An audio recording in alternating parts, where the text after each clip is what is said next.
L'objectif de tout éleveur, c'est de chercher à réduire les coûts de production, de chercher des animaux qui apportent un plus, de chercher des animaux qui leur permettent de vite atteindre ses objectifs.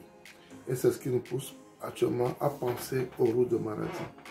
On pense aux rousses de Maradi à cause de leur adaptation à notre milieu, à cause de leur qualité, à cause de leur prolifération et à cause du lait. Donc c'est une chair qui te permet, toi éleveur, de vite rentrer dans tes fonds. C'est une chair qui te permet, toi éleveur, de vite rentrer dans tes fonds. Et c'est une chair qui s'adapte très rapidement au milieu dans lequel on l'introduit. Donc, avec tous ces avantages et avec l'objectif que nous avons par rapport à l'élevage, par rapport à notre ferme, nous avons pensé qu'il est opportun de commencer l'élevage des rousses de Maradi également. Et c'est ce qui nous a permis, c'est ce qui nous permet d'introduire ces animaux dans notre ferme. Actuellement, nous avons commencé avec un mâle et 2 femelles. Et malheureusement, la femelle, à l'arrivée, à la réception, la première femelle est décédée. Mais actuellement, nous avons un mâle et une femelle. Mais nous allons ajouter au moins 2 ou 3 femelles encore. Parce que le ratio normal, c'est au moins un mâle et 6 femelles. Et si tu n'as pas assez de moyens, tu peux aller jusqu'à un mâle et 4 femelles. Ça permet au mâle de ne pas se sentir seul quand la femelle est gestante. Et c'est très important tout cela. Donc, actuellement, nous avons un mâle et une femelle, mais nous allons introduire d'autres femelles pour permettre ce ratio de pouvoir fonctionner également à notre niveau. Et dans cette vidéo, nous allons parler des rousses de Maradi en 2 parties. Nous allons parler des généralités des rousses de Maradi. Et ensuite, nous allons parler pourquoi l'avantage, pourquoi nous avons pensé faire les rousses de Maradi par rapport à nos chèvres. Pourquoi les rousses de Maradi principalement et pourquoi cela. Et c'est ce que nous allons vous dire dans cette vidéo. Sans plus tarder, passons vite sur après le générique.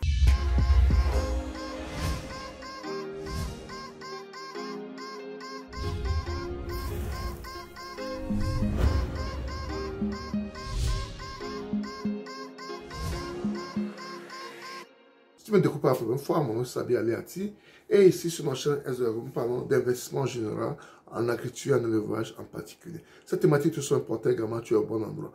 Abonne-toi à notre chaîne SEO, clique sur la cloche de notification pour ne plus rater nos vidéos à chaque fois que nous en publions. Ensuite, partage-le au maximum pour qu'elle puisse atteindre plus de personnes. Ça permet à YouTube de diffuser nos vidéos et ça permet à nos vidéos d'atteindre un plus grand nombre de personnes. Aujourd'hui, comme je l'ai dit, nous allons parler des rousses de Maradi. Et nous allons le faire en 2 parties. Nous allons parler des généralités des rousses de Maradi. Après, nous allons parler pourquoi nous avons choisi de faire les rousses de Maradi.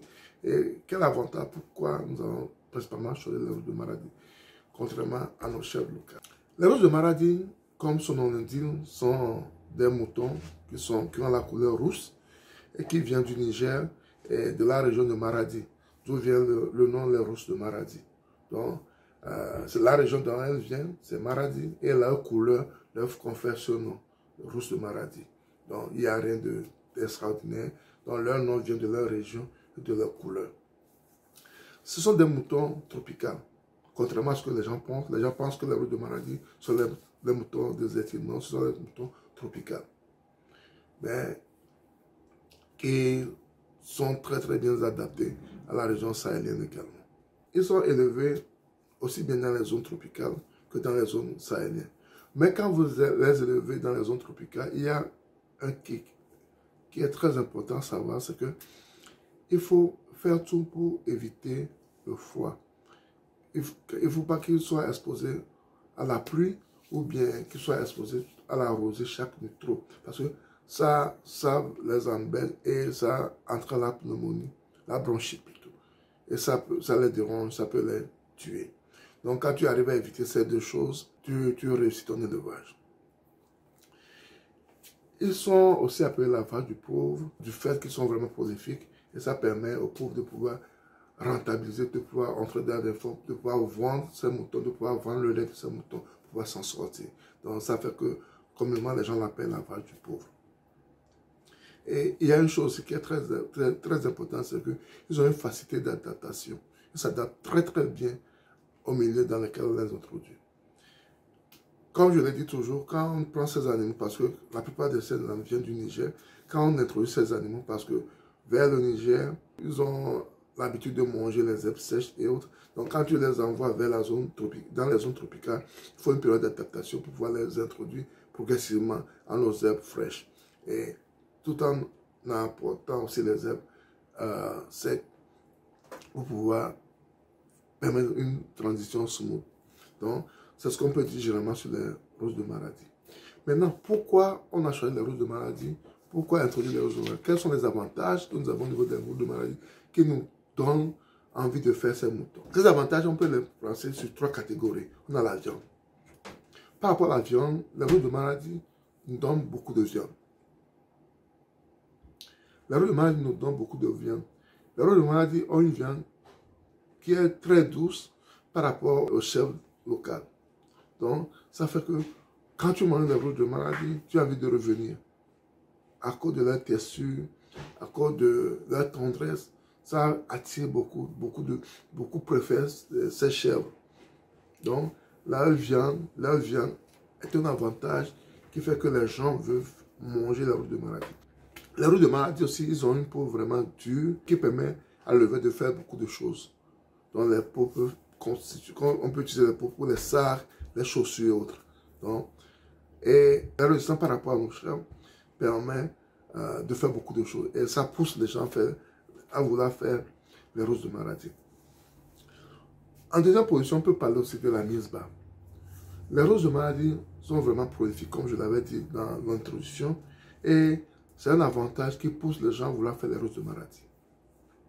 Les roses de Maradi, déjà, entre 6 et 7 mois, elles sont déjà adultes pour la prolifération. Ils sont déjà adultes pour être reproducteurs. Donc, ils sont reproducteurs à bas âge. Déjà entre 6 et 7 mois, ils sont déjà des reproducteurs. Et les roses de Maradi donnent 2 fois par an. En général, ils donnent 2 fois par an. Et l'avantage de ces roses de Maradi, c'est que pendant leur portée, ils donnent beaucoup de petits. Les roses de Maradi donnent entre 2 et 6 par portée. Entre 2 et 6 par portée. Les roses de Maradi donnent entre 2 et 6 par portée. Alors que généralement, nos chèvres locales, quand ils donnent le plus, c'est 4. Et c'est rare aussi. C'est entre 1, 2, 3. Entre 1 et 2. Quand tu trouves 3, 4, c'est rare. Et certaines espèces le font régulièrement, c'est 2 et autres. Mais les roses de Maradi, le minimum c'est 2, ils vont jusqu'à 6. Donc, quand tu prends les chèvres de chez nous, ça veut dire que à la fin de l'année, tu prends les chèvres de Maradi également. Une chèvre de Maradi peut te donner en moyenne peut-être 8 ou 10 par an, alors que les chèvres de chez nous te donnent peut-être 4 ou bien 2 par an ou bien 3 par an. Donc, vous voyez la différence au niveau de la prolifération.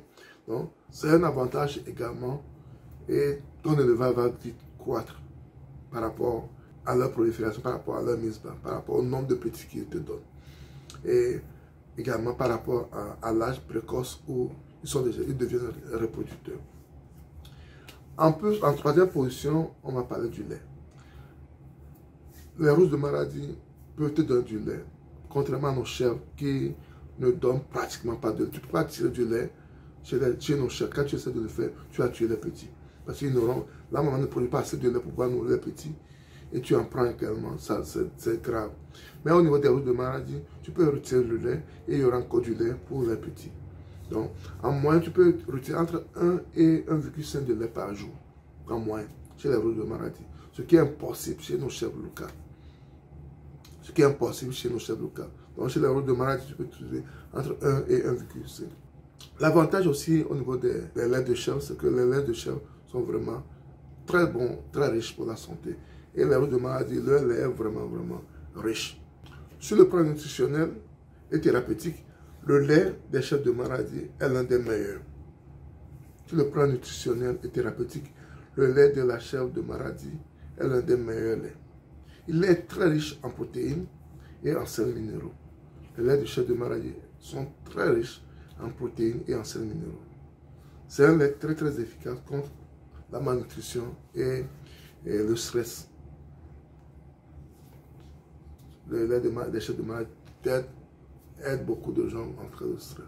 Donc, tous ces avantages que nous venons de citer, au niveau de la viande, au niveau de la mise bas, au niveau du lait, nous pousse à aller vers les chefs de maladie pour réussir notre élevage. Donc, c'est tout ça qui nous a poussé à commencer les chefs de maladie au niveau de la ferme R2A. Et je vous partage cela pour vous dire, pour vous montrer pourquoi nous le faisons et vous inciter, vous encourager à le faire si vous pouvez le faire.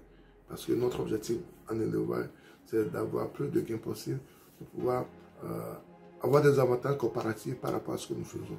Et les chefs de maladie nous donnent ces avantages comparatifs par rapport à nos chiens. C'est ce que je tenais à partager avec vous ce matin. Si vous avez aimé la vidéo, ne la gardez pas pour vous. Partagez-la autour de vous pour qu'elle puisse atteindre plus de personnes. Et si vous n'êtes pas encore abonné à notre chaîne, abonnez-vous à notre chaîne Zagou. Cliquez sur la cloche de notification pour ne pas rater les vidéos à chaque fois que nous publions. Ensuite, partagez-le au maximum pour qu'elle puisse atteindre plus de personnes. C'était Sabi et à la prochaine. Bye bye.